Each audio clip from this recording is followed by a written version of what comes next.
Arifa Ahmadi started her first day under full Taliban control in Afghanistan by burning her jeans and any other clothes that the Taliban would be likely to disapprove of. Arifa remained in her job for just 3 weeks. Many women have been tossed out of their roles by the Taliban.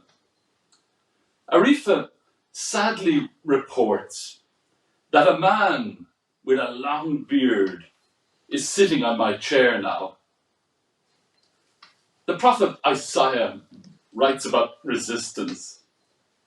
He opted to turn his back to those who tore at his beard. He didn't cover his face against insult and spittle. It is intriguing how last Sunday, spittle was an essential agent in Jesus healing the deafness and the speech impairment of the man that he met on his journey. Our famous Irish authors tell us that the word spit means different things to different people. William Butler Yeats writes, "I spit in the face of time that has transfigured me." George Bernard Shaw takes a different angle, arguing that put an Irishman on the spit and you can always get another man to turn him. Some people like beards, others don't. People like myself like to argue that a beard is a gift you give your face. Or people like Robin, who has a beard as well, likes to say that beards are the new six-pack. Or that true love is like a beard.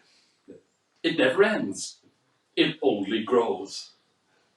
The bearded Canadian actor Keanu Reeves likes to say, "Sure, I believe in God and the devil, but they don't have to have a pitchfork and a long white beard."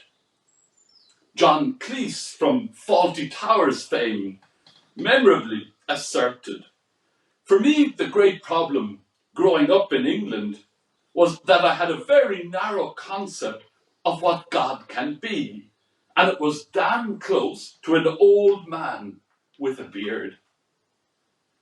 Mark's gospel this morning is full of intrigue. Jesus asks, "Who do people say I am?" Peter must have been shocked to be called Satan. Jesus tells Peter that God's plans are so much bigger than he imagines. Jesus quarreled in a similar fashion with Peter when Jesus commenced washing the feet of the disciples. In the washing of his disciples' feet, Jesus was offering an unmistakable paradigm shift away from the pomp, finery, and clerical show that was alive then as it is now. His actions warn of a kind of boundary crossing in the church's self-perception when values are reversed and the last will be first. It is a moment when the whole notion of authority is turned on its head. Many of us can identify with Peter in Mark's gospel today. We find the cross of Jesus hard to take, believing that there should be no necessity for that. William Butler Yeats and George Bernard Shaw, with their unique, talented way with words, trumpet a clear message to us that the same word can mean different things to different people. John Cleese and Keanu Reeves, in their fabulously artistic way, hammer home a message that traditional images often blur our imaginations and falsify our understanding. Jesus seeks to encourage his disciples and us today to understand that suffering has a power to open horizons of love that remain closed to all other human experiences.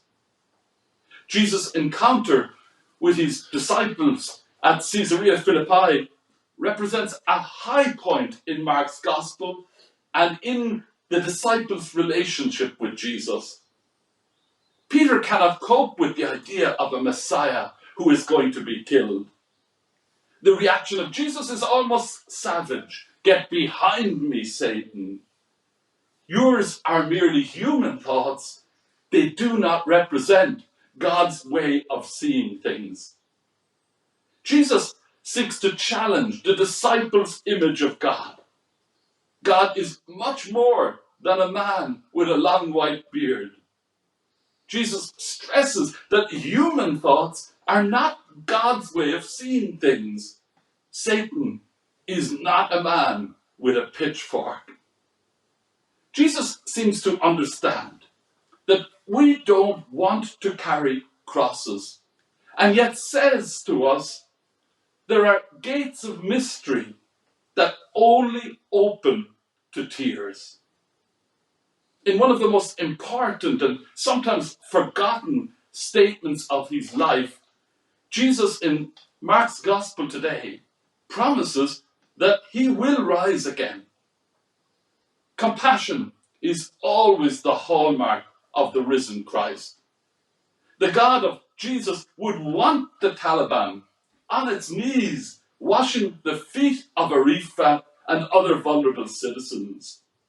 Jesus would not be afraid to call that which is evil, evil. Amen.